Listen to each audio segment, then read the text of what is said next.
Capítulo 1. La cena en Villa Maravedi.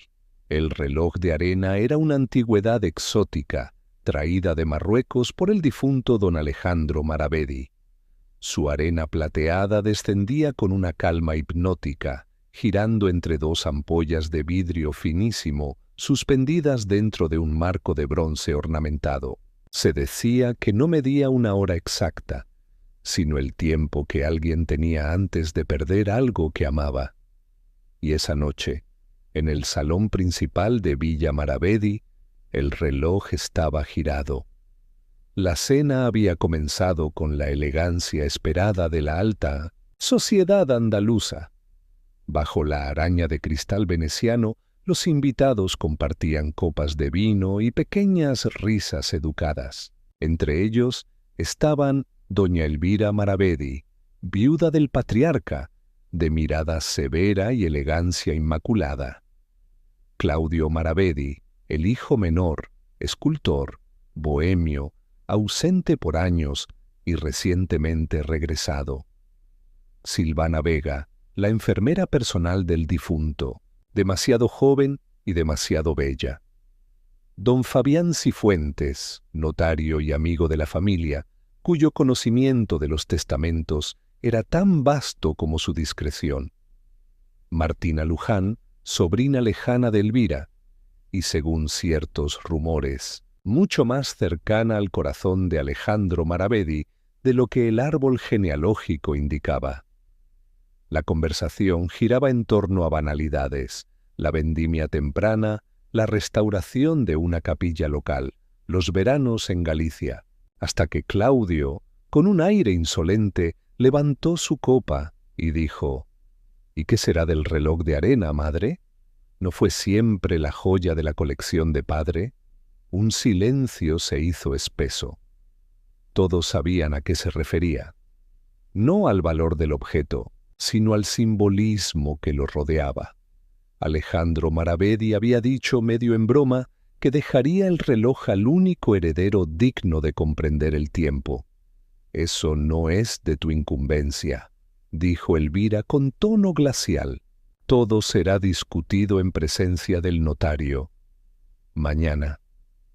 El reloj de arena marcaba su paso en un rincón del salón, indiferente a las tensiones. Aquella noche, alrededor de las 3 de la madrugada, Silvana Vega encontró el cuerpo sin vida de Claudio Maravedi en la biblioteca. Estaba desplomado sobre el escritorio, con una expresión congelada de sorpresa. El reloj de arena estaba a su lado, nuevamente girado, pero esta vez completamente lleno en la parte superior. La arena no había descendido un solo grano. «Elvira», gritó. Martina rompió en llanto. Don Fabián llamó a la Guardia Civil. Fue el capitán Velasco quien, al día siguiente, mandó traer a un hombre singular. Elvira lo conocía bien. Una carta con caligrafía firme se escribió esa misma mañana dirigida a Londres. «Monsieur Poirot, nos encontramos ante un caso inquietante. La muerte de mi hijo ha sido calificada como natural por el médico del pueblo, pero yo sé que no lo fue. No en esta casa, no con ese reloj. Le ruego, venga a España. Villa Maravedi aún guarda secretos que solo sus pequeñas células grises podrán desentrañar».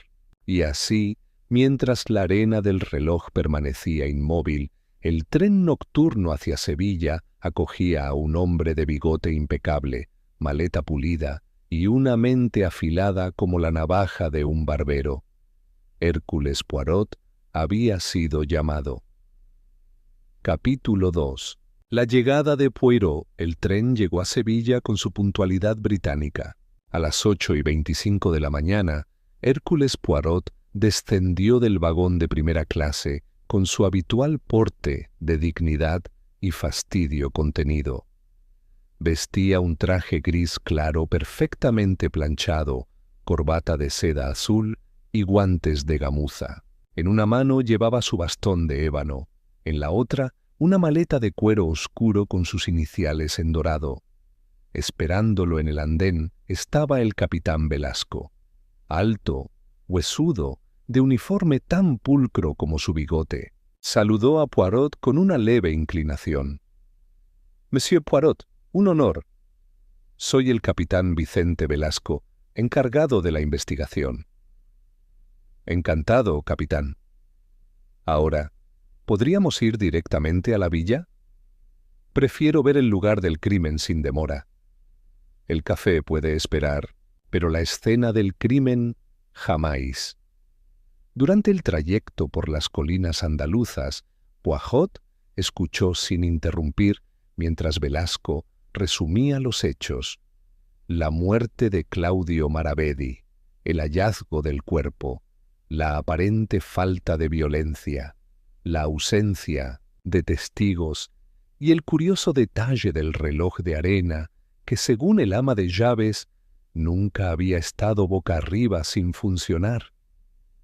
El médico local concluyó que fue un ataque cardíaco, añadió Velasco. Pero no hay antecedentes médicos y tenía apenas 35 años. Poirot frunció el ceño. Demasiado joven para morir en silencio. Y cuando la muerte ocurre junto a un símbolo tan teatral, voilà, uno sospecha arte, no biología. Villa. Maravedi surgió al final del camino, entre cipreses y fuentes secas. Era una construcción noble y antigua, con patios interiores de azulejos, rejas ornamentadas y una tristeza flotante que no tenía que ver con el duelo reciente. La casa parecía guardar los secretos con orgullo ancestral. Poirot fue recibido por doña Elvira en el salón principal. Llevaba un vestido negro sin adornos, el cabello recogido en un moño rígido y unos ojos que no se inmutaban ni por la muerte ni por la llegada de un forastero. «Monsieur Poirot, le agradezco que haya venido. No esperaba menos de usted». «Y yo no esperaría menos de una madre que conoce el tono exacto de la mentira», dijo Poirot con una inclinación cortés. «Dígame, madame, ¿su hijo Claudio tenía enemigos?» Claudio tenía encanto, y como todo encantador, también enemigos ocultos. Poirot asintió y pidió ver la biblioteca. Allí lo esperaba el escenario inalterado del crimen. Una habitación revestida de madera oscura, con estanterías llenas de volúmenes antiguos, una lámpara de aceite aún sobre el escritorio y el reloj de arena sobre una mesita auxiliar, ahora vuelto a su posición original. Poirot se acercó con delicadeza, sin tocarlo. «¿Fue aquí donde lo encontraron?» «Sí», dijo Velasco señalando la silla frente al escritorio. El cuerpo estaba ahí, de espaldas, con la cabeza ligeramente inclinada. La expresión, según la señorita Vega, era de sorpresa más que de dolor. Poirot caminó lentamente por la sala, observando los objetos personales. Una pipa sin usar, un mechero de plata, un sobre rasgado junto al tintero y un pañuelo arrugado a medio ocultar bajo una carpeta. Tomó nota de todo, como si cada elemento le hablara en su idioma propio. «¿Y este sobre?», preguntó. «¿Qué contenía?» «Una carta sin firmar», respondió Velasco. «El papel fue destruido por error por un ayudante antes de mi llegada. Dice que era una amenaza anónima, pero no tenemos copia». «Mon Dieu», murmuró Poirot. «¿Y aún llaman a esto un caso sin complicaciones?» Volvieron al salón principal donde los demás aguardaban. Poirot los observó uno por uno. La serena Elvira, la enfermera Silvana, con las manos temblorosas y la mirada huidiza. Martina, con su luto decorativo y un rostro más preocupado por la atención que por la pérdida. Y don Fabián, cuya mirada se perdía entre las molduras del techo, como si esperara a que el alma del difunto le dictara un Nuevo Testamento. Poirot carraspeó suavemente y dijo: «Gracias a todos por recibirme. Me presentaré formalmente esta tarde. Por ahora necesito algo muy sencillo. Un plano de la casa, una lista de quién estaba dónde anoche y, por favor, que nadie se marche». Martina sonrió con un aire de juego. «¿Y si alguien no tiene nada que ocultar?» Poirot la miró fijamente. «Todos tienen algo que ocultar, señorita. La diferencia está en si eso tiene que ver con la muerte o con la vida». Y así, mientras el sol comenzaba a teñir de naranja los muros de Villa Maravedi, Poirot afilaba su mente, no para cazar pistas, sino para atrapar contradicciones. Capítulo 3. Las sombras de la biblioteca. A la mañana siguiente, el aroma tenue del jazmín mezclado con el polvo de los libros viejos daba a la biblioteca una atmósfera casi eclesiástica. Hércules Poirot, impecablemente vestido como si acudiera a una gala, se sentó frente al escritorio donde Claudio Maravedi había sido hallado muerto. A su lado, el reloj de arena descansaba intacto. Sus ojos se fijaban en él como si pudiera escuchar la voz del crimen desde su interior. Poirot había solicitado que nadie más entrara. Su razonamiento era claro. Los objetos deben hablar antes de que las personas los ensucien con sus versiones. Sobre el escritorio encontró una pluma sin tinta, un cuaderno de tapas de cuero donde Claudio había escrito notas enigmáticas como «La verdad no es simétrica y el pasado no necesita testigos». Un par de lentes de lectura estaban doblados cuidadosamente junto a un pequeño bloc con varias hojas arrancadas. Poirot levantó una de esas hojas rotas con sus pinzas de minos, plata, siempre los detalles menores, touches. Al fondo de la biblioteca, un retrato colgado torcido captó su atención. Era un óleo de don Alejandro Maravedi, con mirada severa y una mano apoyada sobre el reloj de arena. Poirot lo observó largamente antes de subir a enderezarlo con una silla. Al hacerlo, encontró detrás una grieta fina en la pared. Una grieta que, en un entorno de tanto orden, era una rareza inaceptable. De vuelta en el salón, pidió hablar a solas con Silvana Vega. La enfermera, con un vestido gris y ojeras profundas, entró cabizbaja. Sus movimientos eran nerviosos, casi automáticos, como los de alguien acostumbrado a la vigilancia constante. «Señorita Vega», comenzó Poirot con cortesía, «usted fue la primera en encontrar el cuerpo. ¿Puede repetir exactamente lo que vio?» Claudio estaba desplomado. Su rostro, como si acabara de ver algo espantoso. El reloj de arena estaba lleno arriba, y pensé que se había detenido el tiempo. ¿Y el reloj? ¿Alguien ni lo había tocado últimamente? El señor Claudio lo giraba a veces por gusto. Decía que le ayudaba a reflexionar. Pero esa noche no lo oí girar. ¿Estaba usted cerca? Silvana dudó. Dormía en la habitación del ala norte.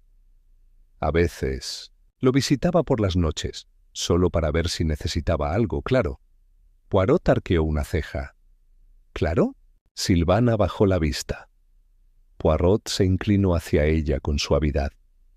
«Señorita, ¿qué es lo que teme?» Ella tragó saliva. Él estaba preocupado. Los últimos días decía que algo no cuadraba, que la casa ocultaba cosas. Quiso hablar con el notario, pero su madre lo interrumpía siempre. Me dijo que si algo le pasaba, el reloj sabría por qué. Poirot anotó cada palabra mentalmente. Había emoción genuina, pero también algo ensayado. Una mezcla de verdad y autocensura, sin duda. Más tarde, Poirot pidió hablar con don Fabián Cifuentes, el notario. «Monsieur Cifuentes, me han dicho que usted conocía bien los asuntos del señor Maravedi. ¿Es cierto que hubo un cambio reciente en el testamento?» El notario, pulcro y meticuloso, respondió con lentitud. «Así es, don Alejandro hizo modificaciones 3 semanas antes de morir. Eliminó cláusulas anteriores que favorecían exclusivamente a su hijo mayor y agregó un beneficio considerable para su enfermera y para su sobrina Martina. Claudio, en cambio, recibiría solo objetos personales. Y el reloj de arena, Fabián, sonrió de lado. Curiosamente, no figura como un bien de reparto. Es como si lo considerara fuera de todo valor monetario. ¿O demasiado valioso para describirlo? Fabián no respondió. Poirot caminó de nuevo hacia la biblioteca.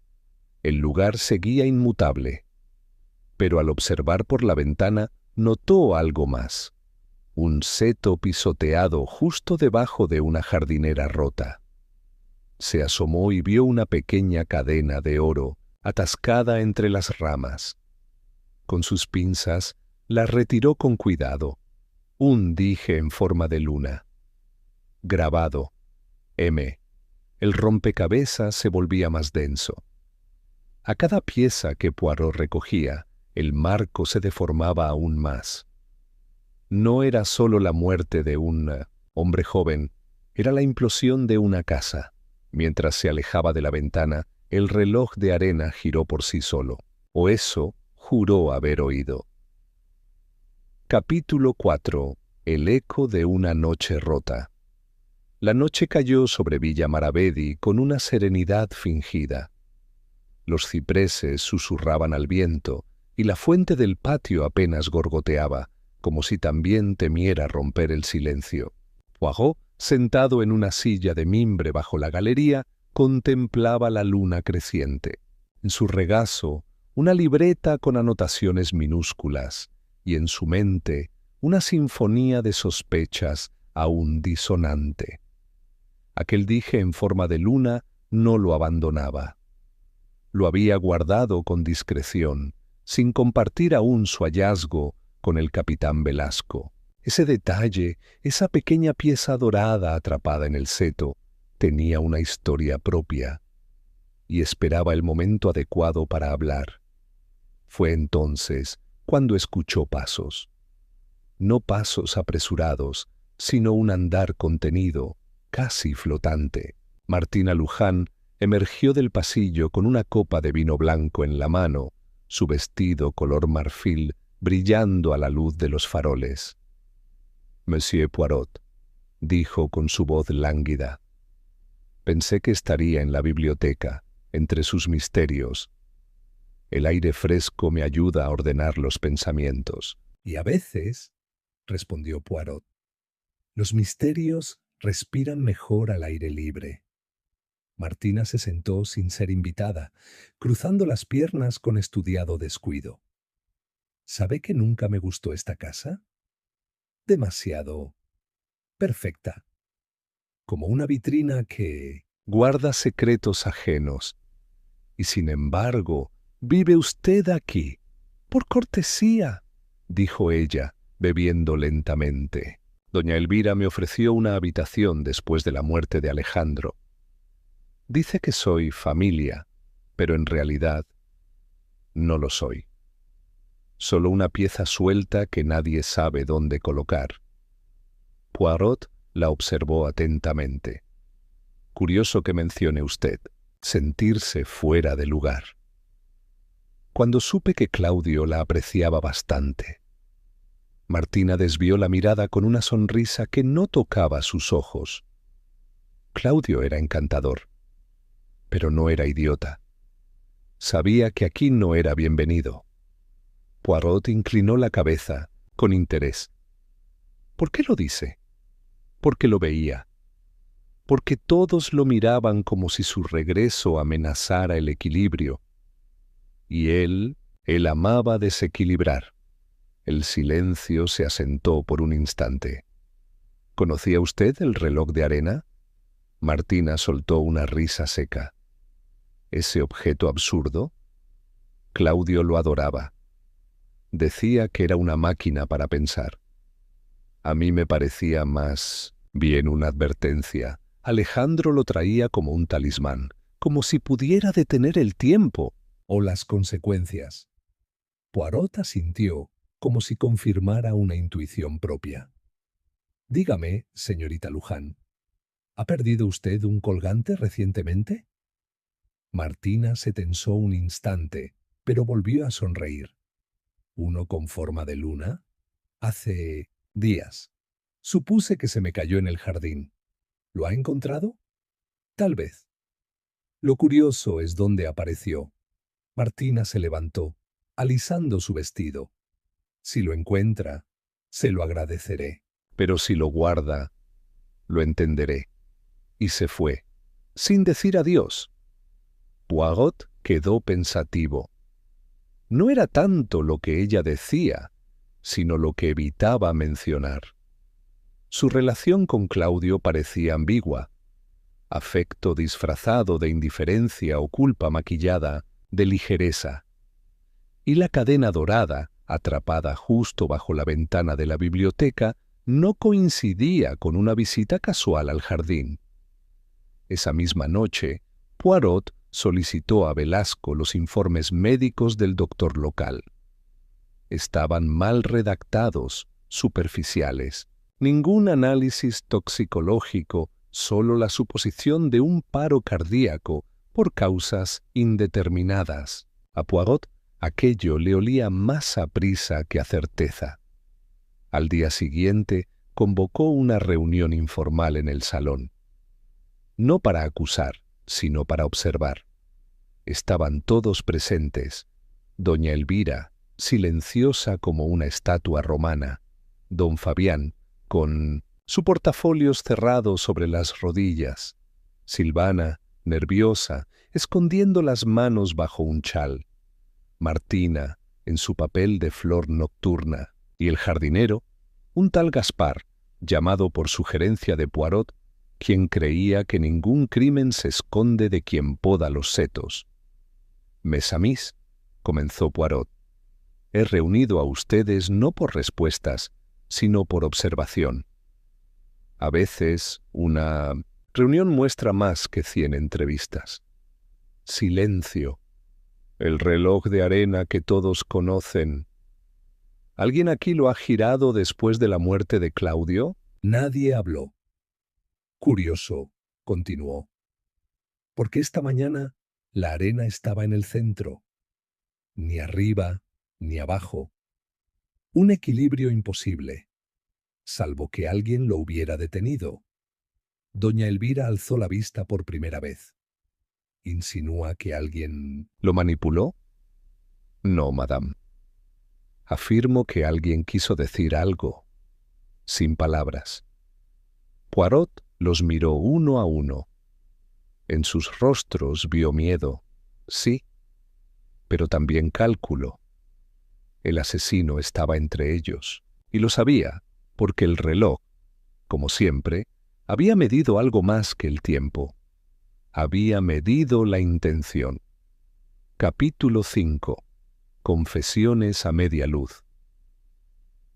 Esa noche, la atmósfera en Villa Maravedi se volvió más densa, como si el aire mismo hubiese tomado conciencia de que algo invisible se descomponía lentamente.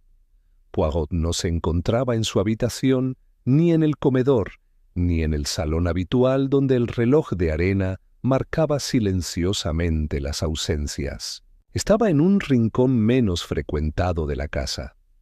El invernadero antiguo, ahora medio abandonado, cubierto de hojas muertas, con cristales opacos y bancales donde las plantas parecían haber renunciado al esplendor.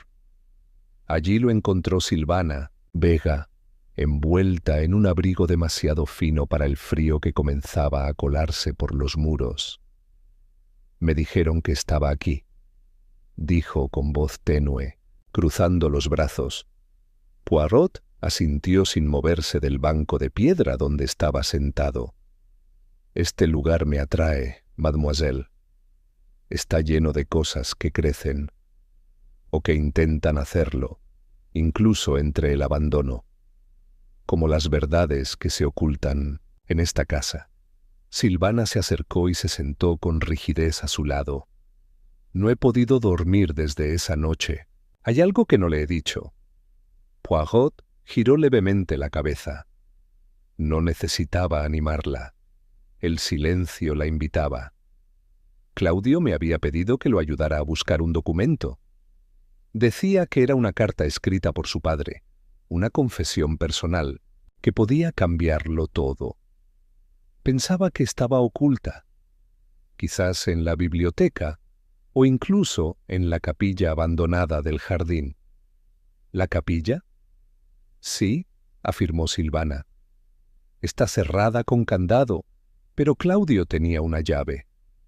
Me la mostró 2 noches antes de morir. Dijo, si algo me pasa, búsquela allí. Poirot entrecerró los ojos. ¿Y lo ha hecho usted? Silvana negó con un suspiro. Temí encontrar algo que no pudiera soportar. Pero quizás usted pueda. Poirot se levantó. ¿Y si la llave aún existe? Debería estar en el colgante que Claudio llevaba siempre al cuello. Una pequeña llave, de hierro oxidado. Pero no fue encontrada con su cuerpo. Poirot la miró con intensidad. ¿Estaba seguro Claudio de que esa carta existía? No del todo, admitió ella.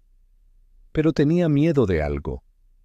Me dijo que si moría, no sería por casualidad, que alguien había tenido demasiada paciencia. Un murmullo del viento rozó las paredes de cristal. Poirot tomó su abrigo y la miró con gentileza. Gracias por su sinceridad, mademoiselle. No tenga miedo. La verdad siempre florece. Incluso entre hojas secas. Esa misma madrugada, Poirot recorrió el jardín con linterna en mano. La capilla estaba allí, medio oculta entre rosales secos y laureles descuidados. La puerta, con herrajes antiguos, presentaba signos de haber sido forzada. ¿Alguna vez? Observó el cerrojo, oxidado, sí, pero raspado, como si alguien hubiese intentado abrirlo sin éxito, o quizás lo hubiera logrado antes y vuelto a cerrarlo con cuidado. A la mañana siguiente, Poirot convocó discretamente a don Fabián Cifuentes al despacho. Señor Cifuentes, me interesa una cuestión técnica. ¿Podría una carta, sin firmar, tener validez legal si revelara algo importante del testador? Fabián arqueó una ceja. Depende del contenido. Si revela la intención o voluntad del autor, puede ser considerado un testamento hológrafo o un anexo válido. ¿Y si contradice el testamento oficial? Entonces se abriría una disputa, incluso una investigación criminal si hubiera coacción o fraude. Poirot se inclinó hacia él. ¿Tenía usted conocimiento de tal carta escrita por don Alejandro? Fabián frunció el ceño. He oído rumores, pero jamás la vi. Su hijo Claudio mencionó algo en una ocasión. Insinuó que su padre se arrepentía de algo relacionado con los bienes familiares. Me pidió ayuda para obtener una copia del testamento anterior. ¿Y se la dio? Le dije que no podía legalmente, pero comprendí que estaba inquieto, como si supiera que algo iba a pasar. Poirot lo despidió con cortesía. Luego fue a su habitación y sacó de su maleta el dije en forma de luna. Lo abrió. Dentro, escondida con astucia, había una pequeña llave oxidada. Encajaba perfectamente con la descripción de Silvana. Sonrió. Al salir al pasillo, lo sorprendió una figura en la penumbra, Martina, observándolo desde el vano de la escalera. ¿Busca algo, monsieur? Solo un poco de claridad, dijo Poirot. Y tengo la impresión de que esta casa la guarda en un rincón olvidado. Martina se apoyó en la barandilla. A veces, los secretos deben quedarse dormidos, como los muertos. Poirot bajó lentamente la escalera sin dejar de mirarla. Ah, mademoiselle, pero los secretos mal enterrados siempre regresan. Capítulo 6. La capilla del arrepentimiento. A primera hora del día, cuando los rayos del sol apenas despuntaban tras los cerros andaluces, Hércules Poirot descendió por el jardín con paso firme, la pequeña llave oxidada oculta en su bolsillo interno. Villa Maravedi aún dormía, o al menos eso fingían sus habitantes. Los postigos cerrados, los murmullos ausentes, las miradas que evitaban la mañana. La capilla se alzaba al fondo del jardín, entre glicinas secas y un ciprés moribundo. Era una construcción modesta de piedra, con una cruz torcida en lo alto y un rosetón deslucido por el polvo del tiempo. Durante años había sido ignorada, como si los pecados que guardaba hubiesen sido demasiado incómodos para mantener cerca. Poirot se detuvo ante la puerta, deslizó la llave con precisión. El mecanismo resistió por un segundo y cedió. El interior olía a humedad antigua y cera derretida. Había bancos cubiertos de polvo, un altar con un crucifijo agrietado y un reclinatorio de terciopelo ajado. Todo hablaba de una devoción que había sido reemplazada por el olvido, pero Poirot no había venido a rezar. Su mirada recorrió las paredes buscando grietas, nichos, cualquier indicio de ocultamiento deliberado. No tardó en notar una baldosa ligeramente elevada tras el altar. Se arrodilló con cuidado, sacó un pequeño estilete de su bastón, una herramienta que usaba más para abrir sobres que para defensa, y con destreza levantó la piedra. Dentro, protegida por un envoltorio de lino grueso, había una caja metálica. Poirot la extrajo, la abrió y encontró lo que buscaba. Una carta escrita a mano con tinta azul, de puño y letra de don Alejandro Maravedi. La caligrafía era firme, pero temblorosa, como la de un hombre que llevaba mucho peso encima. Leyó lentamente. A quien encuentre esto, yo, Alejandro Maravedi, declaro que cometí un acto de injusticia que ya no puedo corregir. Mi hijo Claudio no es culpable de lo que se le acusó hace años. Fue engañado, utilizado como chivo expiatorio en una disputa familiar de la cual yo mismo formé parte. Esta verdad me ha consumido. He cambiado el testamento para compensarlo, pero sé que nada en papel restaura lo perdido. Espero que este acto, aunque tardío, alumbre la verdad. Poirot cerró los ojos unos segundos. Cuando regresó a la casa, el desayuno apenas había comenzado. Doña Elvira sorbía su café con gesto impasible. Martina hojeaba un periódico sin leerlo realmente. Silvana hablaba en voz baja con el jardinero Gaspar, mientras don Fabián escribía algo en su libreta de cuero. «Buenos días, mes amis», dijo Poirot con una sonrisa medida. «He disfrutado de una caminata matutina muy productiva. El aire del jardín es révélateur». Todos levantaron la vista. «Espero que haya descansado bien», dijo Elvira. «Dormí poco, pero aprendí mucho», respondió Poirot.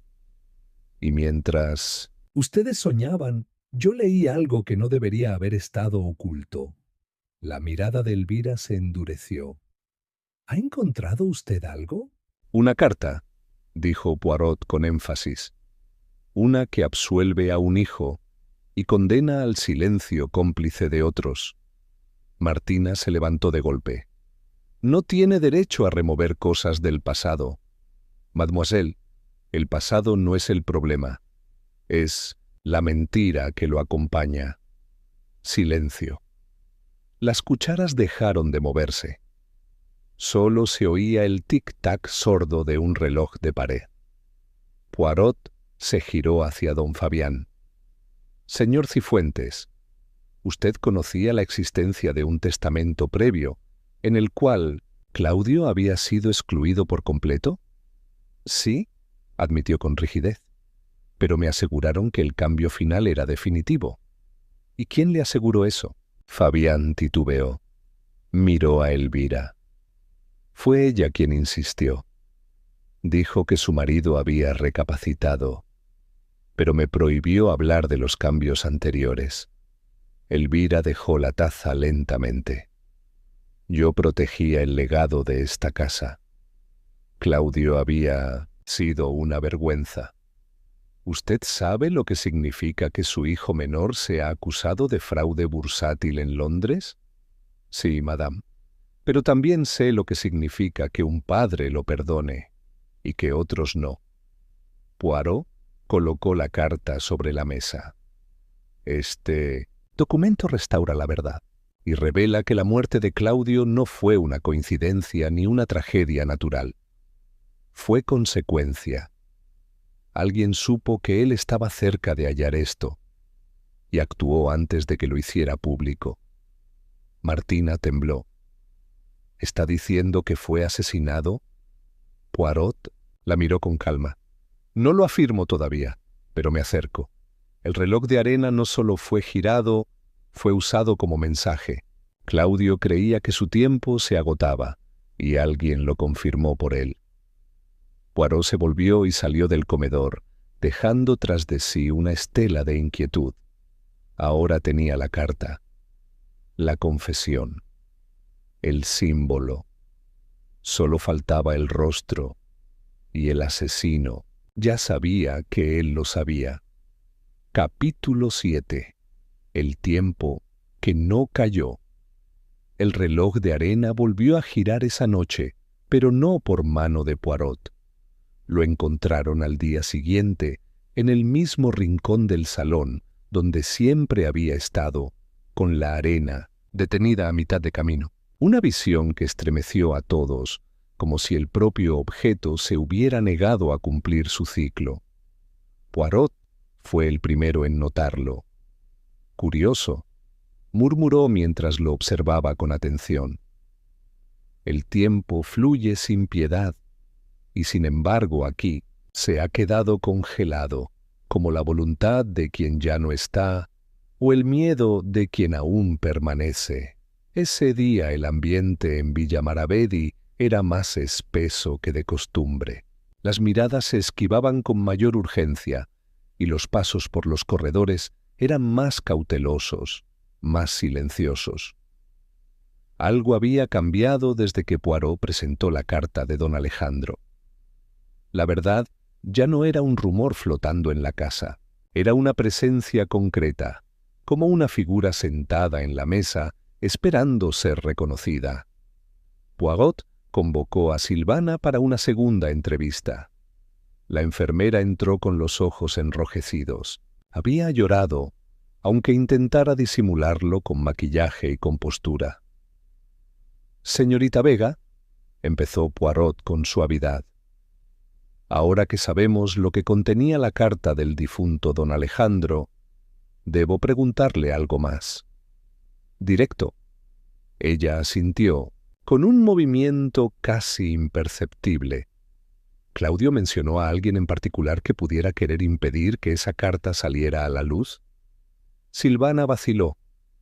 Sus dedos jugueteaban con un pañuelo arrugado. No con nombres, pero sí tenía sospechas. Creía que alguien en la familia había mentido a su padre para apartarlo, que habían manipulado los hechos y que había pruebas. ¿Pruebas? Un diario o cartas antiguas. Algo que demostraba que Claudio había sido inculpado deliberadamente. Me dijo que pensaba buscar en el despacho de don Alejandro pero que Elvira lo tenía bajo llave. Poirot se levantó y comenzó a pasearse por la habitación. ¿Y lo buscó? No le dio tiempo. Murió la noche que pensaba hacerlo. Y lo sé porque me pidió que lo distrajera a las 10, mientras él intentaba entrar. Poirot se detuvo en seco. ¿Distrajera a quién? Silvana apretó los labios. A don Fabián. Poirot sintió una punzada de confirmación en la base del estómago. No era una prueba, pero era una línea directa hacia una intención.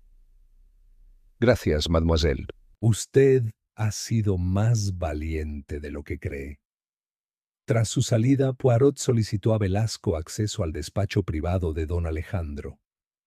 Era una habitación austera pero ordenada, con un retrato del rey Alfonso XIII colgado aún en la pared. Las vitrinas estaban cerradas con llave, pero Velasco tenía una copia. Al abrirlas, encontraron carpetas clasificadas con fechas, documentos notariales, planos de propiedades y en el fondo de uno de los cajones un sobre sellado sin destinatario. Poirot lo abrió con cuidado. Dentro había una carta antigua firmada por un tal Luis Maravedi, hermano menor de Alejandro, fallecido hacía una década, en la que hablaba con total claridad: no puedo cargar más con la culpa. Claudio no hizo nada. Fui yo quien movió los fondos sin decirle. Él solo firmó sin leer. Elvira lo supo y prefirió callar para no manchar nuestro nombre.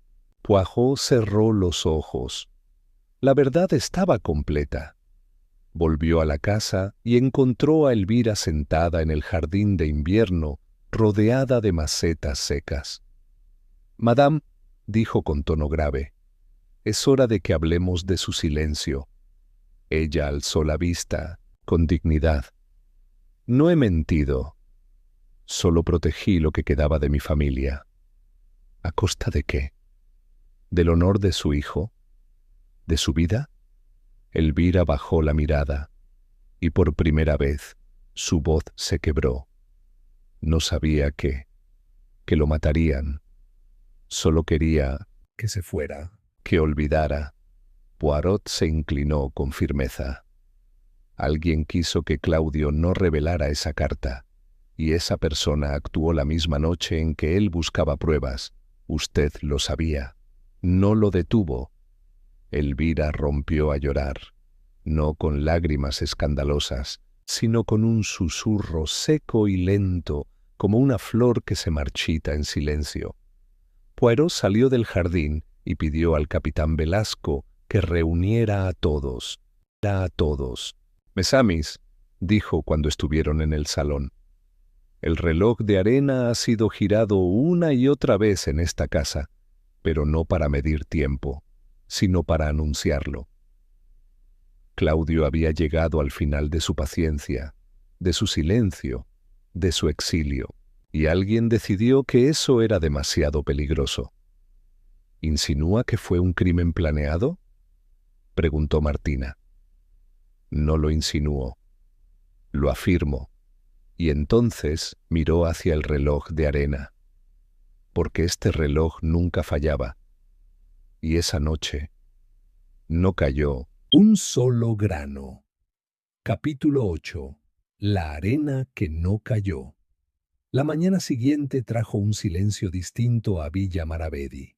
No era el silencio del duelo ni el de la incomodidad, sino uno que presagiaba revelación. Como si las propias paredes de la casa supieran que las últimas capas de fingimiento estaban a punto de desprenderse. Poirot se despertó antes del amanecer. Ordenó meticulosamente su bigote, ajustó el nudo de su corbata y revisó su libreta. En ella estaban anotadas todas las contradicciones, reacciones y pausas cargadas que había observado en los últimos días. El comportamiento humano, pensaba, siempre traiciona a la mentira. Es en las vacilaciones, en lo que no se dice, donde la verdad murmura. El reloj de arena seguía en el mismo lugar, pero Poirot lo había examinado detenidamente la noche anterior y había descubierto algo, un pequeño tornillo flojo en la base, apenas perceptible. Lo desmontó con sus pinzas y descubrió un fino mecanismo oculto, una especie de bloqueo interior que podía evitar que la arena descendiera. Siempre que alguien lo activara manualmente, alguien había querido que ese reloj se detuviera a la mitad, no por accidente, sino para mandar un mensaje. Y Poirot ya entendía a quién estaba dirigido. Solicitó ver nuevamente al jardinero, Gaspar. El hombre llegó con la gorra entre las manos, humilde, nervioso. «Señor Poirot, ¿me mandaba llamar?» «Oui, monsieur. Necesito que me hable de lo que vio la noche en que Claudio Maravedi murió». Gaspar titubeó. «No vi nada, señor». Poirot ladeó la cabeza. «No le estoy pidiendo una confesión, sino una verdad. Usted trabaja en este jardín desde hace años. Usted ve sin ser visto. Escucha sin quererlo». Gaspar suspiró. «Esa noche vi una luz encendida en la biblioteca, pasadas las 2. Pensé que era el joven Claudio. A veces se quedaba escribiendo. ¿Y oyó algo? Una discusión, voces contenidas. No pude distinguir las palabras, pero reconocí una». «¿Cuál?» Gaspar tragó saliva. «La de la señorita Martina». Poirot no mostró sorpresa. «Gracias, monsieur. Ha sido usted de gran ayuda». Cuando Martina fue llamada a la terraza para hablar con Poirot, no pudo evitar cierta actitud defensiva. Llevaba un vestido azul profundo, el cabello recogido con precisión.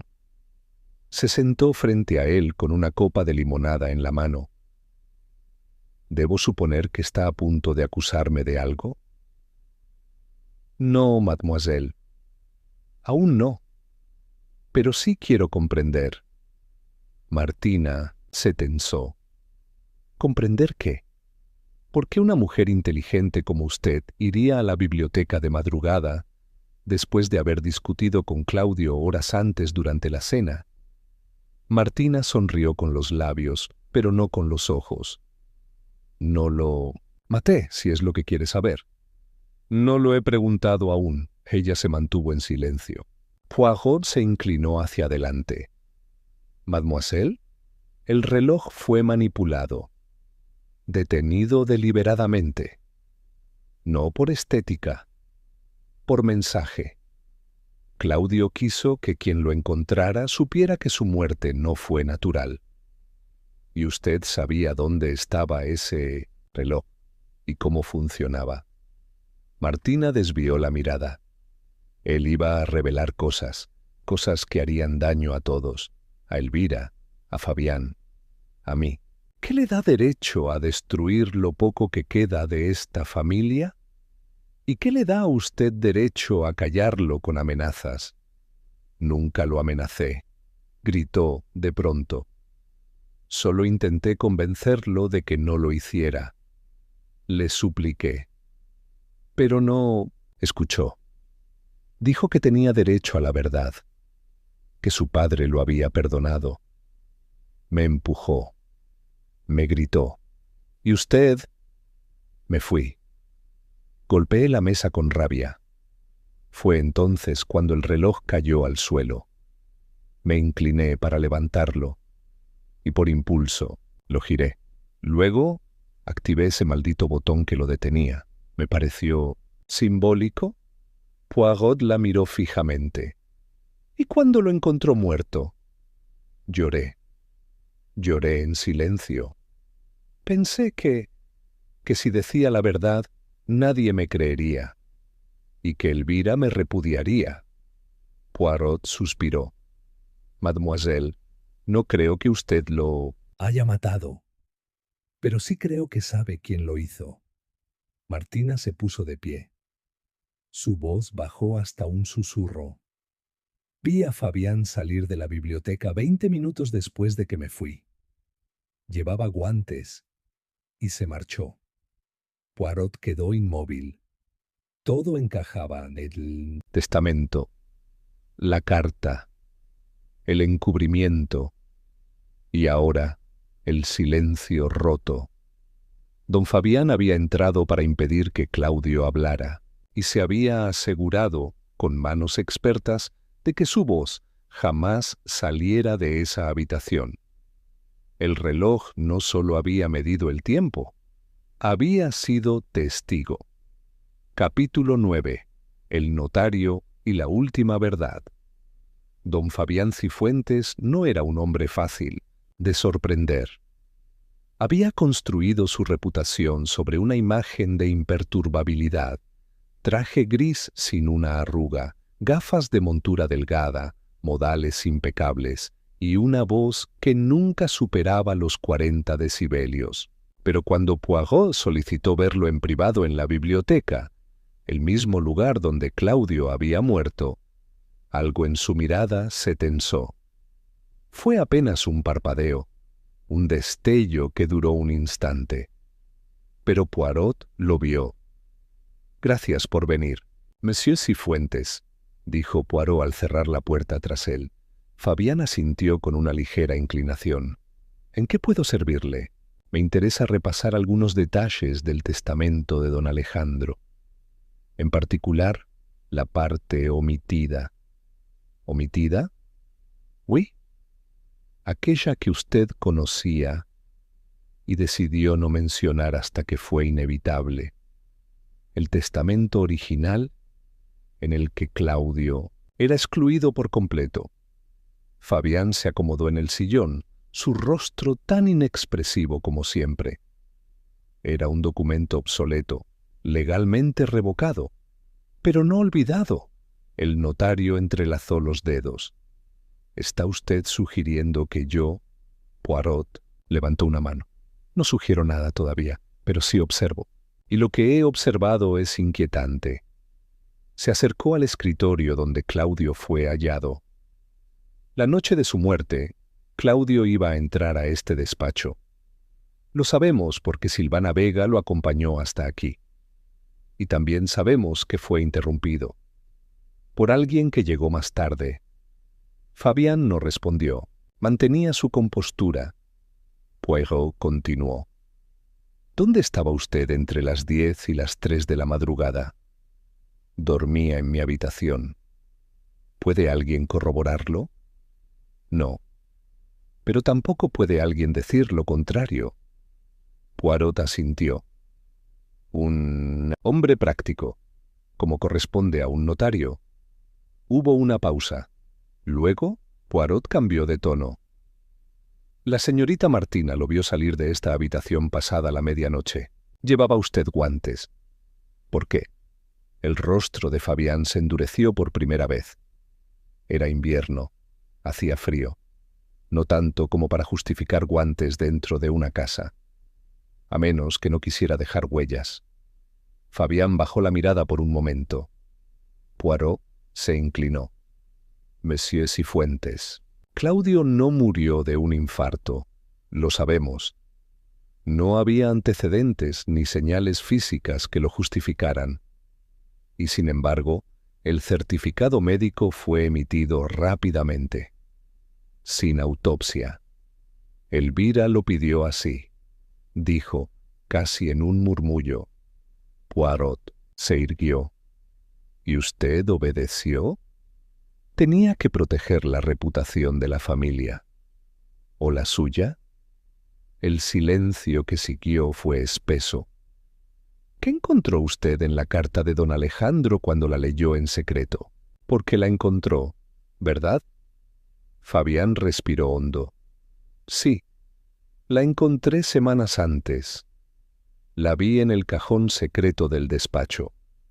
Alejandro la había dejado allí, sin avisarme. Me sentí traicionado. Había pasado años protegiéndolo, cubriendo sus decisiones, incluso cuando no las compartía. ¿Y qué pensó? Que era una locura. Rehabilitar a Claudio. Ese muchacho arruinó a media familia con su ambición. ¿Y ahora lo premiarían? No lo mató usted solo por eso. Fabián se mantuvo en silencio. Poirot bajó la voz. Lo mató porque Claudio había visto la carta también. Y no iba a guardarla. Iba a leerla en la cena del día siguiente, frente a todos. Iba a arrastrar verdades que usted había enterrado con años de discreción. Fue un error, dijo finalmente. Solo quería asustarlo. Le di un sedante. Nada letal. Algo que lo hiciera dormir unas horas. Pero no despertó. Poirot cerró los ojos con gravedad. El cuerpo estaba rígido, la expresión congelada. No fue un sueño. Fue una muerte limpia y deliberada. Usted es notario. Sabe dosificar. Sabía exactamente lo que hacía. Fabián bajó la mirada. No puedo justificarlo. Solo diré que no lo hice por odio. Lo hice por miedo. Poirot caminó hacia la puerta. Y ahora tendrá que enfrentar la justicia. No hay testamento que borre lo irreversible. Cuando Velasco lo arrestó horas después, don Fabián no opuso resistencia. Solo pidió tiempo para escribir una última declaración, un resumen de lo sucedido, como si incluso su culpa necesitara estar perfectamente archivada. Esa noche, Poirot cenó en silencio. El reloj de arena seguía allí, inmóvil, y por primera vez desde su llegada dejó que la arena corriera de nuevo. Capítulo 10. La última arena. El último día de Poirot en Villa Maravedi amaneció con un cielo gris plomizo y un aire inmóvil, como si incluso la naturaleza esperara que algo se resolviera. La detención de don Fabián había traído consigo una mezcla de alivio y desorden. Los habitantes de la casa, aunque acostumbrados a la rigidez del protocolo, caminaban ahora con pasos más lentos, como si les costara volver a ocupar sus lugares en el tablero después del jaque. Poirot se hallaba en el mismo salón donde todo había comenzado. Sentado frente al reloj de arena, lo observaba con atención. La arena descendía con ritmo constante, sereno, sin interrupciones. Cada grano marcaba el fin de una mentira. Cada segundo, el eco de una vida que había sido arrebatada para mantener intacta una fachada. Elvira Maravedi fue la primera en entrar. Vestía de negro, como siempre, pero su rostro estaba distinto, sin dureza, sin coraza. Solo resignación. «¿Ha devuelto usted el orden a esta casa?», dijo, sin emoción. «Pero no la paz». Poirot se levantó con un leve asentimiento. La paz es un lujo que pocas familias pueden permitirse cuando su historia está construida sobre silencios. Elvira caminó lentamente hasta el reloj. «Nunca pensé que Fabián fuera capaz».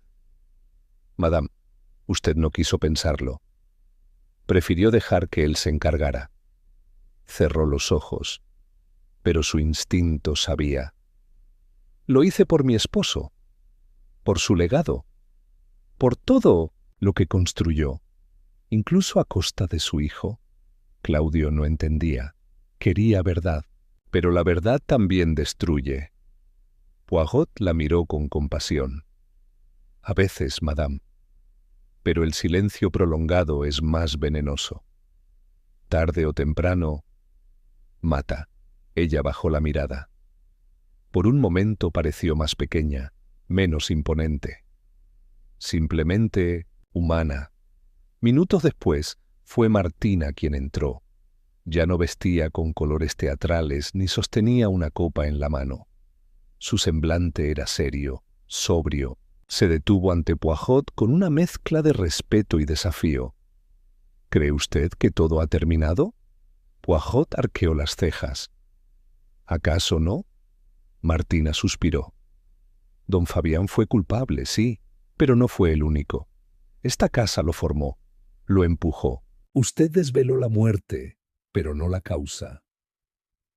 La causa fue el miedo, mademoiselle. El miedo al escándalo, a la pérdida, a la verdad. No es una causa visible, pero deja rastros en los ojos, en los gestos, en la forma de mirar el reloj sin querer que avance.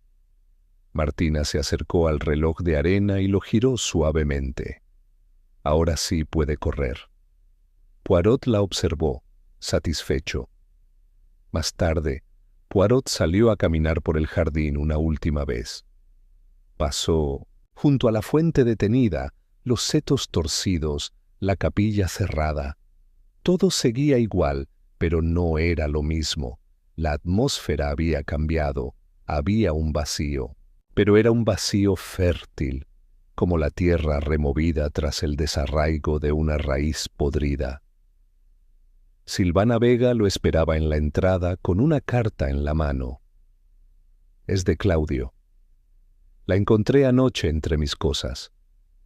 Me la había dado días antes, por si algo le ocurría. No he querido leerla.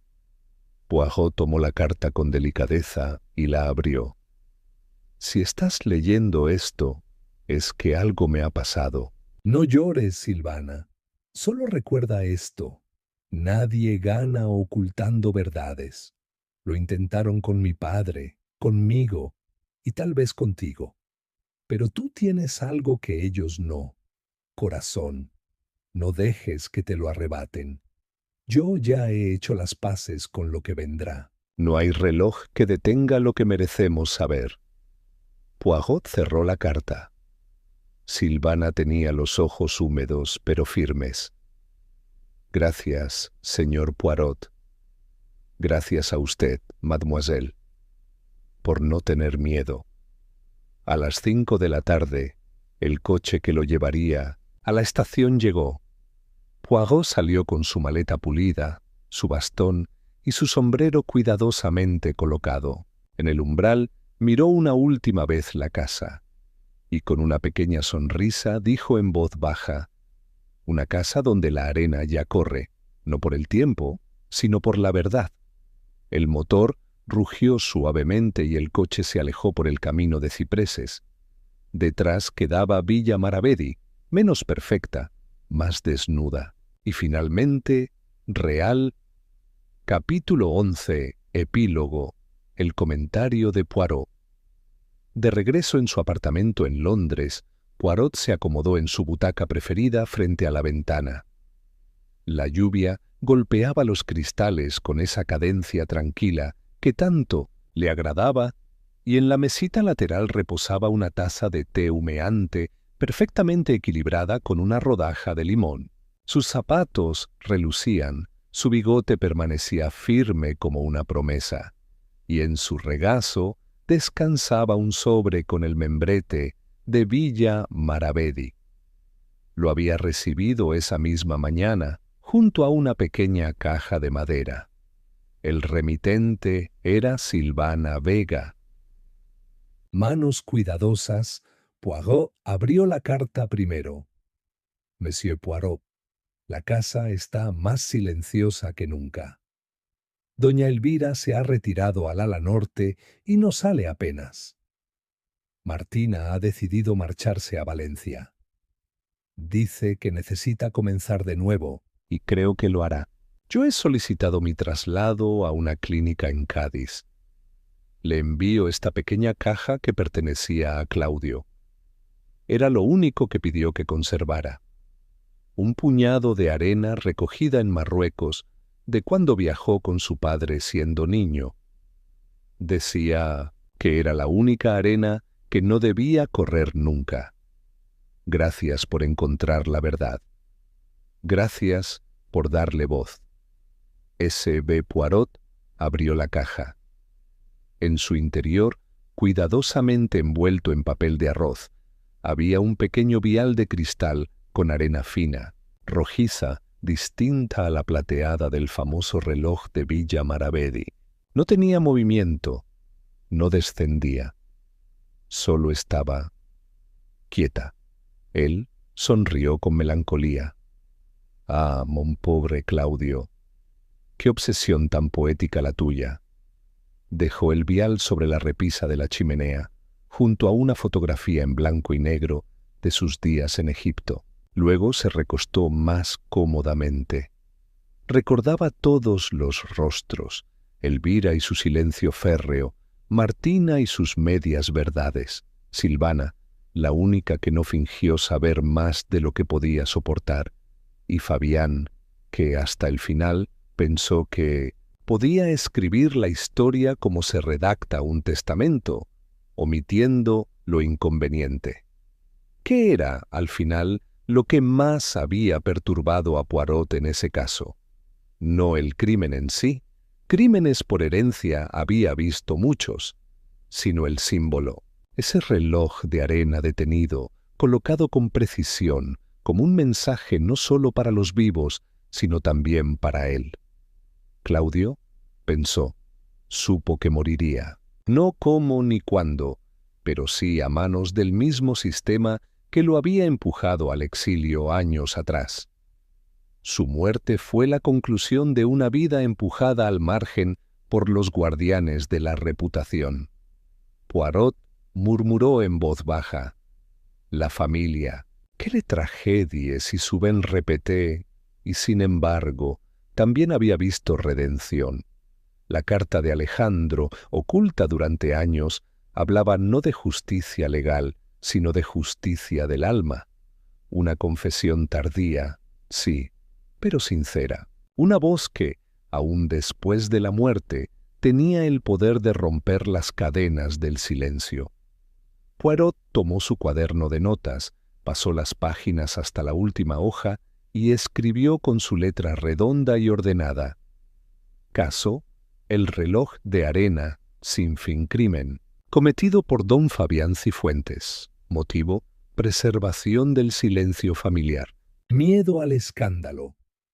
Víctima, Claudio Maravedi, no por sus pecados, sino por los de otros. Instrumento, sobredosis deliberada de sedantes. Pistas clave, el reloj detenido, la carta en la capilla, la llave oculta, la cadena con el dije de luna, y los testimonios silenciosos que hablaron a su tiempo. Luego, como siempre hacía tras un caso resuelto, cerró el cuaderno, colocó un marcador con la fecha y lo guardó en su estante personal. Se incorporó, alisó su chaqueta y se dirigió al perquero. Era hora de salir a caminar. La lluvia había cesado y, como todo misterio resuelto, el mundo había vuelto a su equilibrio. Mientras colocaba su sombrero, murmuró: «El tiempo, mes amis, no puede detenerse, pero a veces se inclina ante la verdad». Y con paso firme, el más meticuloso de los detectives cruzó la puerta, dejando atrás un caso más, pero no una historia olvidada. Capítulo 12. La reflexión de las células grises. El tren avanzaba con suavidad por la campiña francesa, cortando prados verdes y colinas doradas mientras el sol descendía con un fulgor cálido sobre los campos. Hércules Poirot, instalado en su compartimento de primera clase, leía un periódico con expresión pensativa. Su maleta estaba perfectamente colocada en la repisa superior, su bastón apoyado a la derecha, y una pequeña caja envuelta en lino blanco descansaba sobre la mesita plegable justo junto a su taza de café. No era un caso más. No había sido una investigación rutinaria de lógica y evidencias. No esta vez. Poirot bajó lentamente el periódico, dejando que sus pensamientos ocuparan el espacio. El caso del reloj de arena sin fin había tocado algo más profundo en él, algo que usualmente mantenía apartado. La idea de que no todos los crímenes nacen de la maldad pura, sino de la cobardía, del temor y del deseo desesperado de mantener un mundo que ya se desmoronaba por dentro. Se recostó ligeramente, entrelazando los dedos sobre su abdomen. «La famille, toujours la famille», murmuró. «Allí donde más se promete el amor, también germina el miedo más letal». Fue una cadena de decisiones silenciosas la que condenó a Claudio Maravedi. La ambición de un hermano muerto, el silencio de una madre, la conveniencia de un notario, ninguno con la intención clara de asesinar. Y sin embargo, juntos formaron la tormenta perfecta. ¿Había justicia? ¿De verdad? Poirot cerró los ojos unos segundos. Recordaba las lágrimas contenidas de Silvana, el temblor en la voz de Martina, la grieta invisible que había partido a la familia en dos incluso antes de la muerte de Claudio. Fabián iría a prisión, sí, pero la herida no sanaría tan fácilmente. Desplegó su libreta y leyó una línea que había escrito al margen del informe del caso. La verdad no siempre redime, pero impide que la mentira siga creciendo. El tren comenzó a disminuir la velocidad mientras se acercaban a una pequeña estación. Poirot abrió la caja de lino que le había enviado Silvana. Dentro seguía el frasquito de arena marroquí, intacto, como si esperara aún el momento de liberarse. Al mirarlo, una idea le cruzó la mente. La arena no era solo símbolo de tiempo, era memoria, era legado. Y Claudio, en su última y más silenciosa decisión, había querido que alguien la recordara así, detenida, intacta, como la prueba de que, aunque el tiempo siga corriendo, hay verdades que deben conservarse sin alteración. El tren se detuvo en Dijon. El mozo abrió la puerta del compartimento y preguntó si Poirot deseaba bajar. «No», respondió con una sonrisa. «Mi destino está más allá. Siempre más allá». Mientras el tren retomaba su marcha, Poirot se inclinó sobre el frasco de arena, lo cerró de nuevo con cuidado y lo guardó entre sus pertenencias. Luego sacó una pequeña postal sin remitente, en la que había anotado una frase que pensaba enviar a Silvana sin firma ni sello. «El reloj se detuvo, mademoiselle». Pero no su recuerdo, su recuerdo. Una estación más pasó, luego otra. Y Poirot permanecía allí, firme, contemplando el horizonte a través de la ventana. No todos los asesinos empuñan un cuchillo. No todos los culpables cruzan el umbral de una celda. A veces, el castigo más cruel es vivir sabiendo que se pudo haber hablado, y se eligió el silencio. En sus pequeñas células grises, Poirot archivaba todo, no solo los hechos, también los matices, las medias palabras, los silencios preñados de culpa. Porque para él, el verdadero misterio nunca era quien mató, sino por qué todos los demás dejaron que sucediera. Capítulo 13. Las huellas invisibles. En su apartamento de la calle Whitehaven, donde el orden era más sagrado que el descanso y donde cada objeto tenía un lugar matemáticamente correcto, Poirot se despertó antes del amanecer, inquieto. No era una molestia física, ni el habitual desagrado con una arruga en la manta o un libro mal alineado. Era mental. Algo no encajaba, no en el crimen, ese ya estaba resuelto, sino en la reacción de Poirot ante él. Se levantó, preparó su café con la exactitud de siempre, proporciones precisas, temperatura milimétrica, taza calentada previamente, y se sentó a su escritorio. Frente a él tenía sus notas del caso Maravedi, cuidadosamente organizadas en carpetas de cuero color oliva, pero no las abrió. En cambio, su mirada se perdió en la niebla que trepaba por los cristales de la ventana. La arena roja del pequeño frasco descansaba allí, sobre una repisa como una reliquia. Y mientras lo observaba, Poirot se dio cuenta de lo que realmente le molestaba.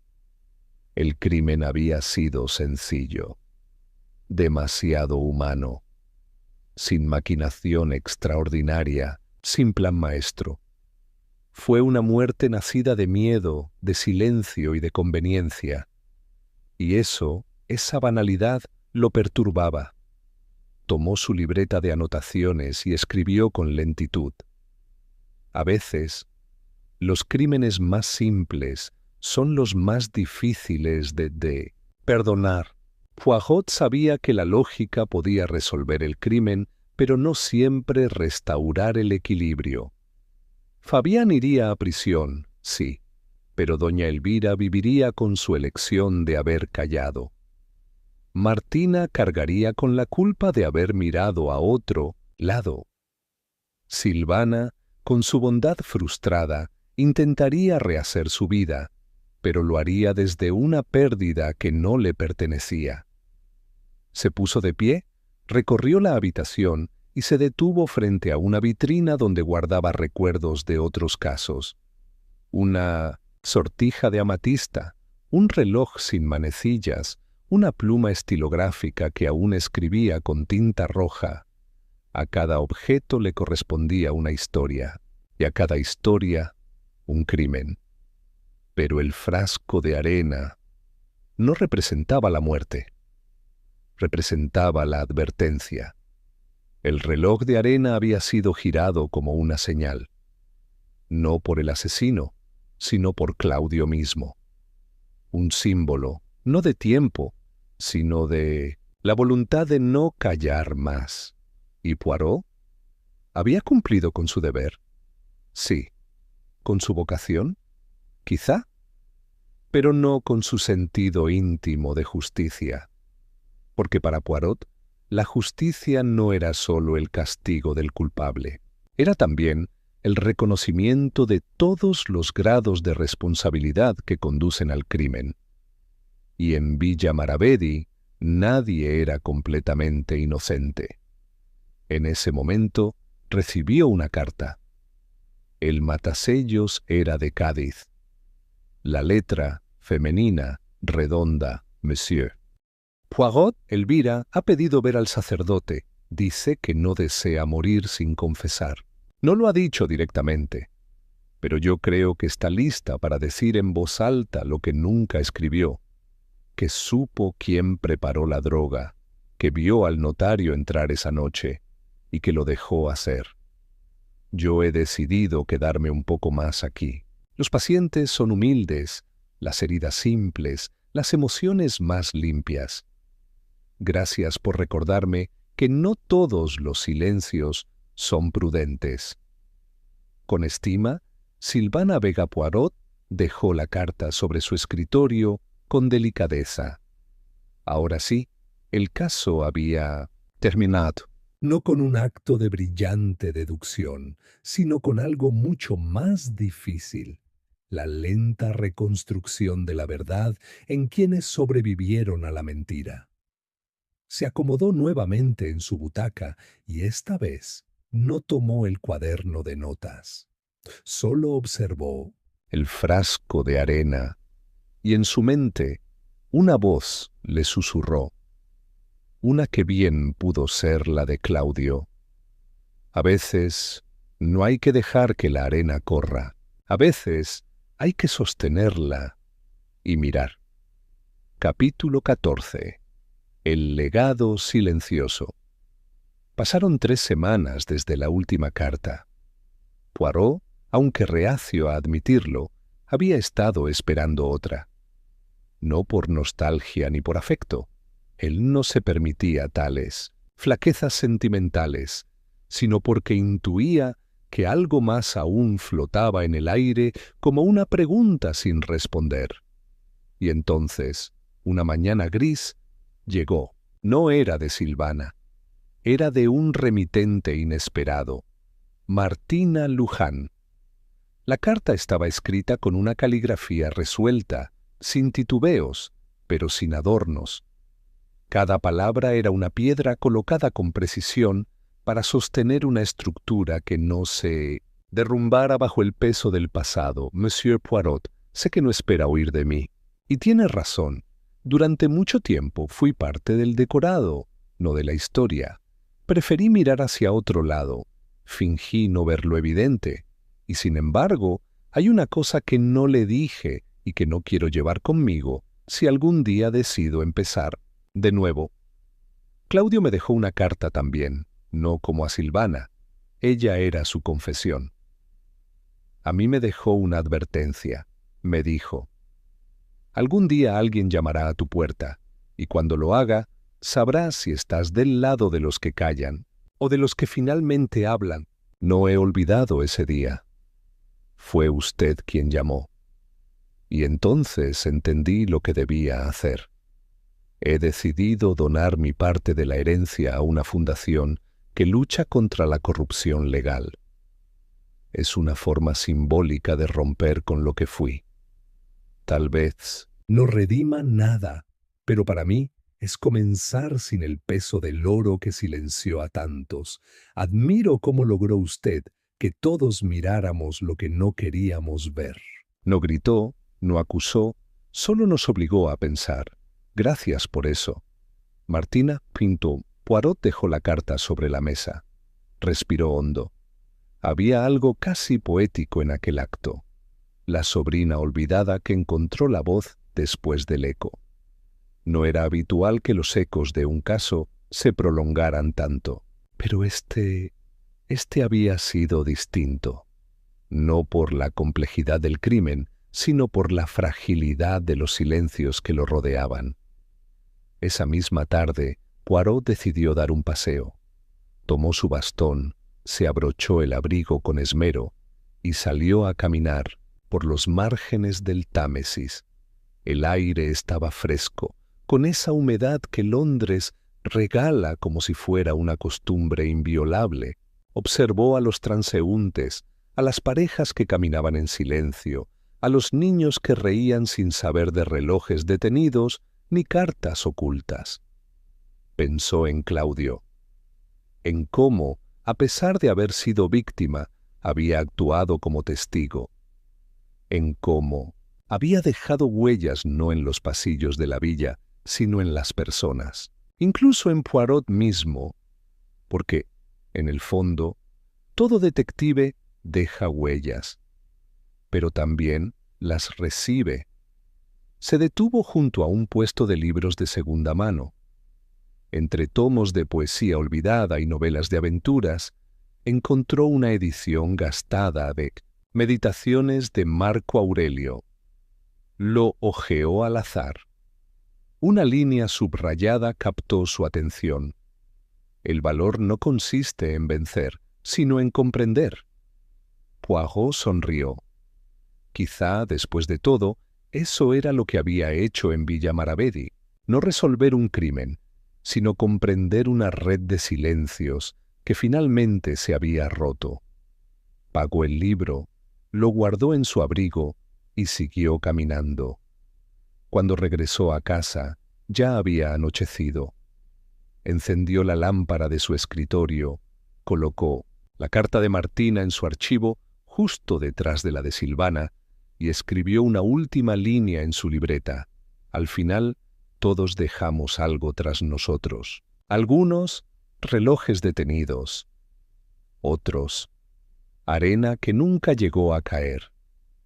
Cerró el cuaderno, se sirvió una última taza de té y en la tranquila penumbra de su salón permitió que la noche cayera, no como un cierre, sino como un descanso justo. Capítulo 15. La sombra del testigo silencioso. Londres, días después. La niebla del amanecer tejía telarañas entre los faroles y un carruaje pasaba lento por la avenida, salpicando charcos sin romper el silencio. Poirot estaba de pie, ante la ventana de su estudio, con una expresión que combinaba nostalgia, análisis y una intuición aún insatisfecha. Aunque el caso de Claudio Maravedi había sido cerrado con rigor y justicia, algo seguía latiendo en la parte trasera de su mente. Una insistencia leve, como un grano de arena atrapado entre engranajes perfectos. No, era una duda en la resolución. Fabián Cifuentes había confesado: los motivos eran claros, las pruebas suficientes, sino una ausencia. Una pieza que no encajaba porque, tal vez, nunca se había mostrado. Poirot caminó hacia su escritorio y revisó por 10ª vez la carta de Silvana, luego la de Martina. Ambas contenían palabras claves, emociones genuinas. Ambas hablaban de redención, de memoria, de ruptura con el pasado. Pero ni una sola mención a un hombre que, hasta el último día, había vigilado la casa desde la sombra. Gaspar, el jardinero, Poirot, recordaba perfectamente su testimonio. La luz encendida, la voz de Martina, el silencio de después. Y sin embargo, también recordaba otra cosa: que Gaspar había mencionado la posición exacta del reloj antes de que nadie le dijera cómo fue hallado. Un detalle que solo quien estuvo dentro de la biblioteca después del crimen o antes del hallazgo habría podido conocer. Y Gaspar no tenía motivo para mentir, ¿o sí? Poirot, guiado por su habitual sentido del orden, buscó entre sus notas iniciales: inventarios, posiciones de objetos, testimonios. En una de las hojas encontró lo que buscaba. Una simple frase, casi perdida: yo pasé por la ventana de la biblioteca antes de ir al cobertizo. Vi la luz, pero no entré. Pero esa noche, según los planos de la casa, la ventana de la biblioteca daba al este, y desde allí no podía verse la lámpara del escritorio, que estaba orientada al sur, protegida por una cortina interior. Poirot cerró los ojos. «Parbleu», murmuró. Un testigo que vio lo invisible o que dijo lo que no debía.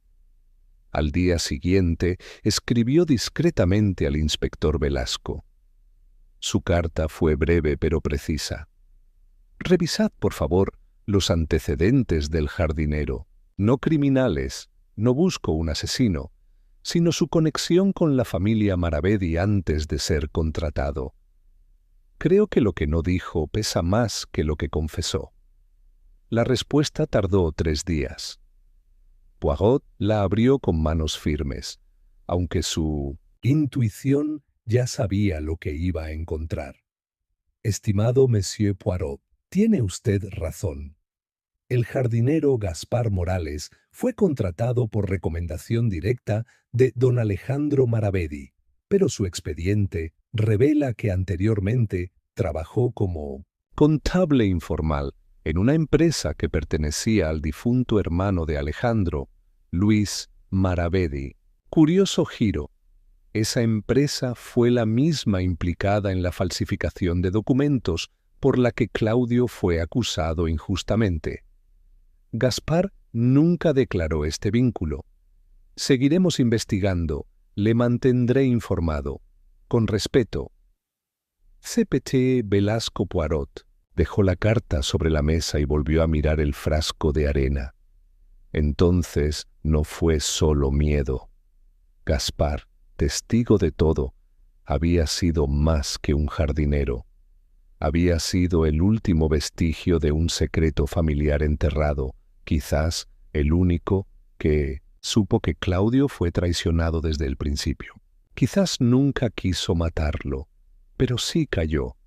Cayó cuando más importaba. Y con ese silencio inclinó el destino.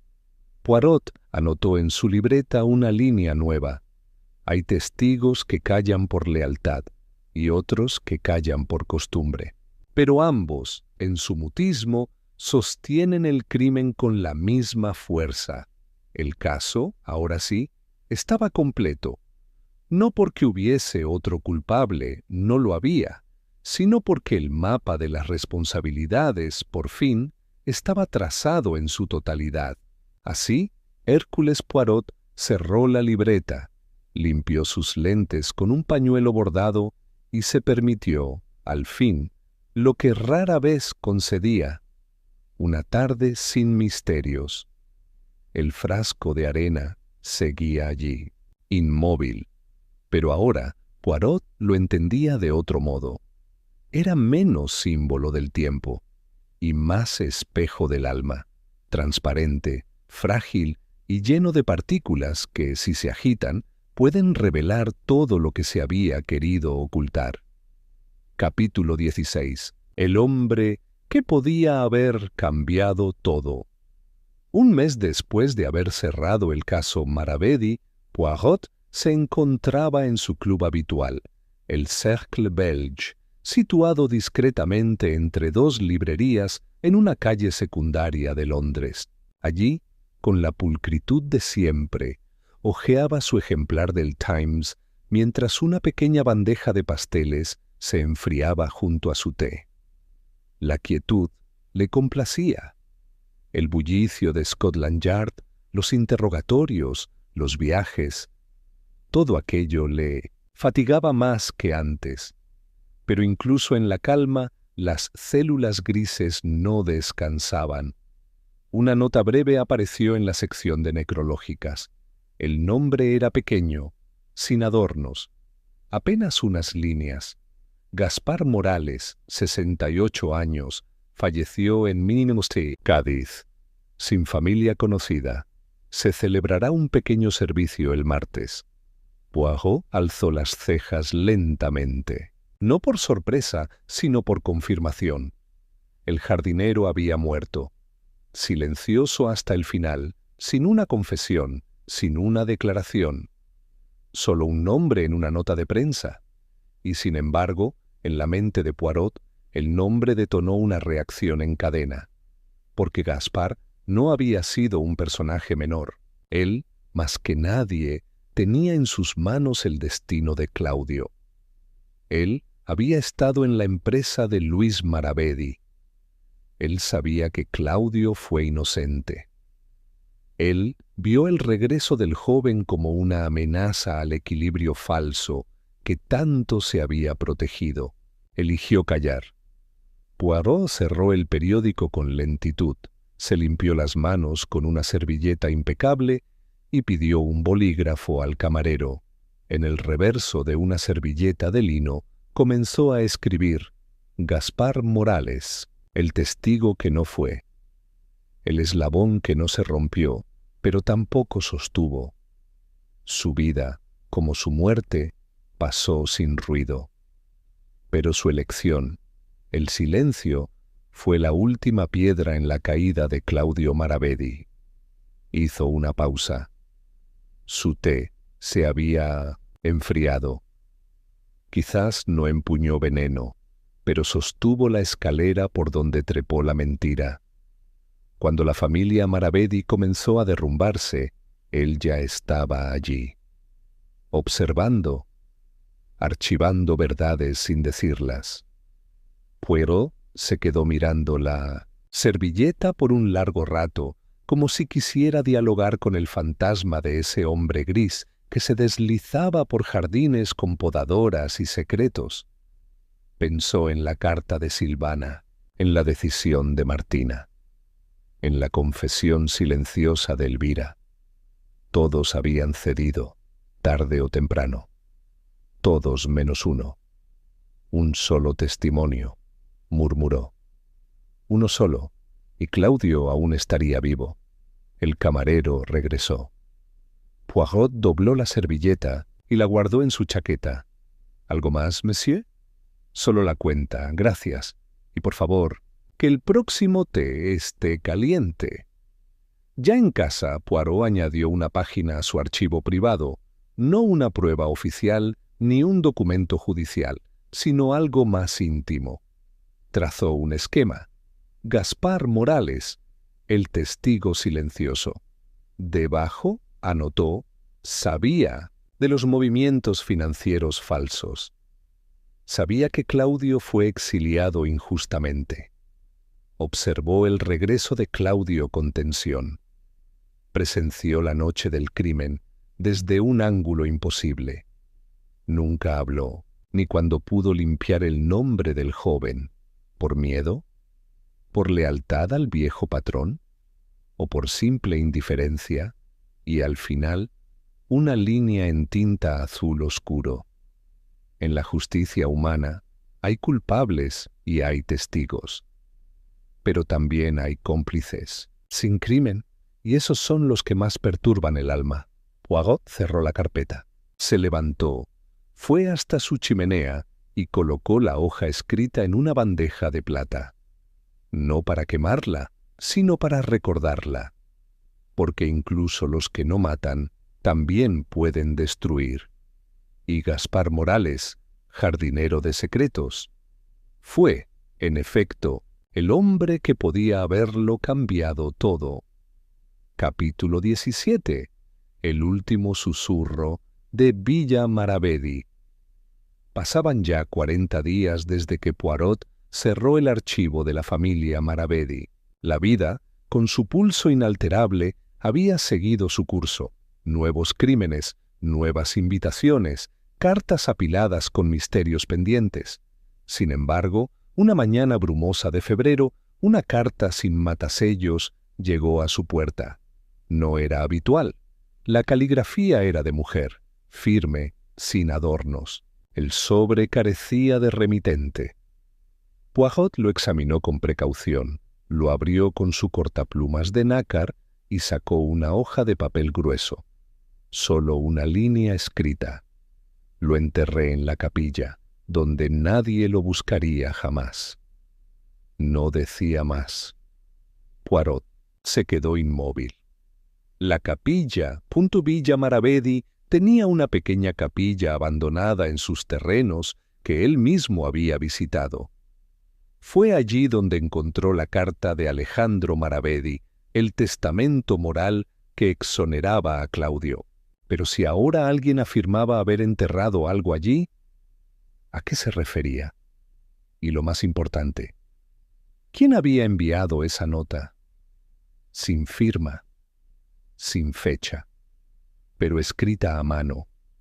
Una tinta azul que le resultaba familiar. Poirot actuó de inmediato. Esa misma noche abordó el expreso hacia el sur de España. El viaje fue largo y silencioso. Las imágenes del caso le regresaron una a una. Claudio escribiendo en su cuaderno, el reloj de arena suspendido, la carta oculta en el altar, la llave oxidada. Y ahora, una nueva pieza aparecía, demasiado tarde, pero aún posible de comprender. Llegar a Cádiz, se dirigió a la clínica donde Silvana trabajaba. La encontró en el jardín, cuidando a un anciano con las manos temblorosas y ojos ausentes. Al verlo, Silvana se incorporó con una mezcla de sorpresa y preocupación. «Monsieur Poirot, ¿ha pasado algo?» Él mostró la nota. «¿Reconoce esta caligrafía?» Ella la leyó con lentitud. Luego negó con la cabeza. «No, aunque la letra me parece casi mía. Pero no lo es, no es redonda, es imitada, como si alguien quisiera parecer otra persona». Poirot alzó una ceja. «¿Y quién desearía imitar su letra, mademoiselle?» Ella dudó un instante. «Martina. Solía copiar frases mías en su diario. Le gustaba escribir como una enfermera, decía. Decía que sonaba menos teatral». Poirot sintió el clic en su mente. Martina. Por supuesto. Esa misma tarde volvió a Villa Maravedi. La mansión estaba casi vacía. Doña Elvira había sido internada en un convento del sur. La servidumbre había sido despedida. Solo un cuidador, viejo y casi sordo, cuidaba el polvo y la herrumbre. Poirot cruzó el jardín crepuscular hasta la capilla. Todo estaba igual.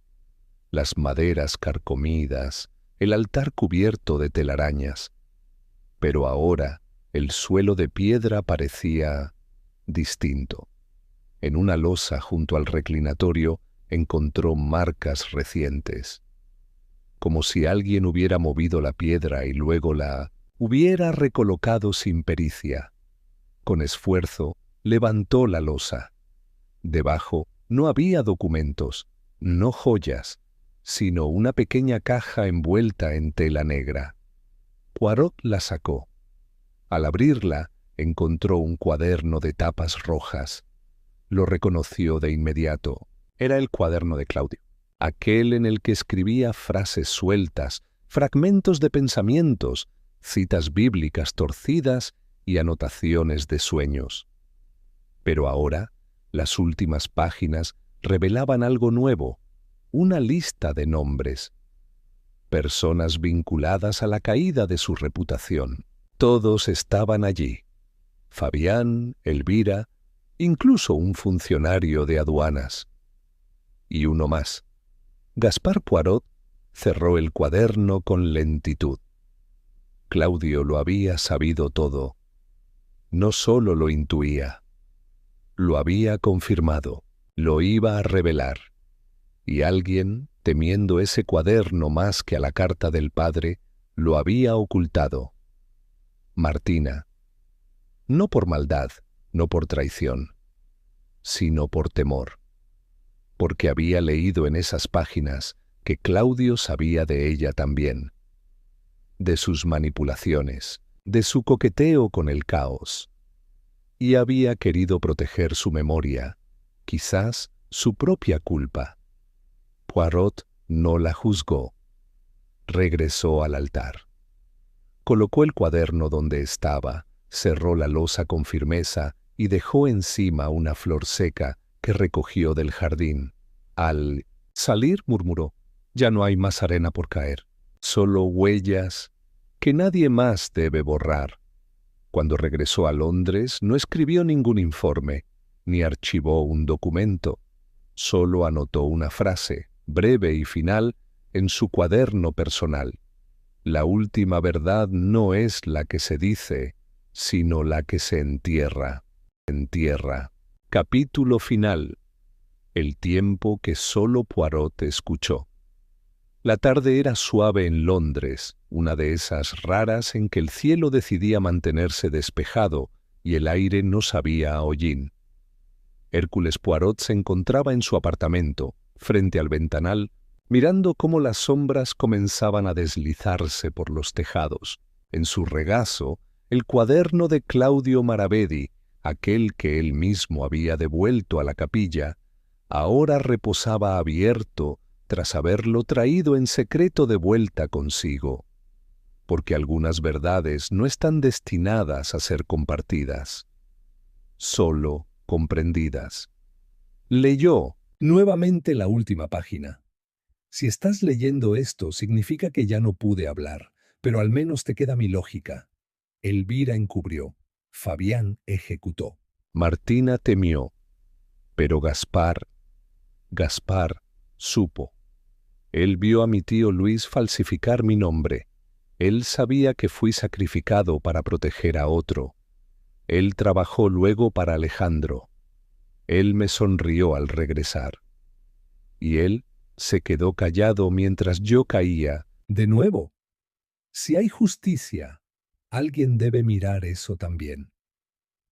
Poirot cerró el cuaderno. Sus células grises, siempre meticulosas, siempre pacientes, habían resuelto el caso. Pero resolver no era lo mismo que restaurar. 2 semanas después, Poirot regresó a Villa Maravedi. Por última vez. No quedaba mucho. La casa había sido parcialmente vendida a una fundación cultural. El ala este había sido sellada y la capilla estaba acordonada. Martina Luján lo recibió con cortesía. Su rostro había cambiado. Ya no era la joven que jugaba con la atención ajena, sino una mujer que había mirado el dolor a los ojos y había decidido sobrevivir. «¿Ha vuelto?», dijo ella, sin pregunta. «Oui, mademoiselle. Una última visita». Como cuando uno cierra la puerta suavemente en vez de dejarla abierta a corrientes de aire. Martina lo acompañó hasta el jardín. Caminaron en silencio hasta el ciprés torcido, al pie del cual el reloj de arena original, el mismo que había estado en el salón la noche del crimen, yacía ahora, roto, con la arena derramada. «¿Quién lo rompió?», preguntó Poirot. «Yo», dijo ella. «Una noche lo vi allí, intacto. No pude soportarlo más. Esa perfección, esa mentira». Poirot asintió lentamente. «¿Y la arena? La enterré, bajo el rosal blanco. No quería que nadie más la girara nunca». Poirot observó el rosal. Una flor, frágil y nueva, acababa de abrirse. «A veces, mademoiselle, destruir el símbolo es el único modo de interrumpir el ciclo». Martina lo miró con una tristeza limpia. Claudio dejó algo más, ¿no? Poirot sacó una hoja doblada de su bolsillo. No era una carta, ni un testamento, sino un simple aforismo escrito por Claudio. «El tiempo no absuelve, solo olvida. Pero alguien debe recordar». La entregó sin añadir palabra. Martina la leyó, luego la guardó en el bolsillo interior de su chaqueta sin decir nada. Al regresar al coche, Poirot se detuvo una última vez a mirar la casa. Cada piedra, cada ventana, cada rincón era ahora parte de un caso cerrado, pero no de un alma tranquila. Vuelta en Londres, Poirot se sentó en su escritorio, abrió su cuaderno final, donde solo anotaba los casos que dejaban huella más allá del crimen.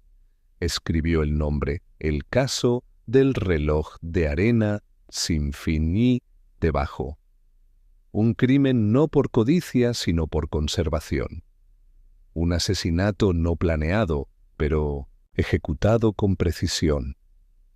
Una víctima que ya no creía en la justicia. Y sin embargo, dejó pruebas para ella. El asesino fue el notario, pero la muerte se sembró entre muchos. Todos con sus motivos, todos con sus silencios. Claudio Maravedi murió 2 veces. La primera cuando fue expulsado por su familia. La segunda cuando su regreso amenazó al orden falso que sostenía la herencia. La justicia llegó, pero no la redención. Poirot firmó la página, luego cerró el cuaderno, lentamente, como quien cierra un ataúd. Al mirar por la ventana, vio caer la primera nevada del año. La ciudad se vestía de blanco, de olvido. Se puso de pie, ajustó el nudo de su corbata y fue hacia la repisa donde aún reposaba el frasco de arena marroquí que Silvana le enviara. Le quitó el tapón y por primera vez desde que lo recibió, dejó que la arena comenzara a caer. No por tiempo, sino por memoria.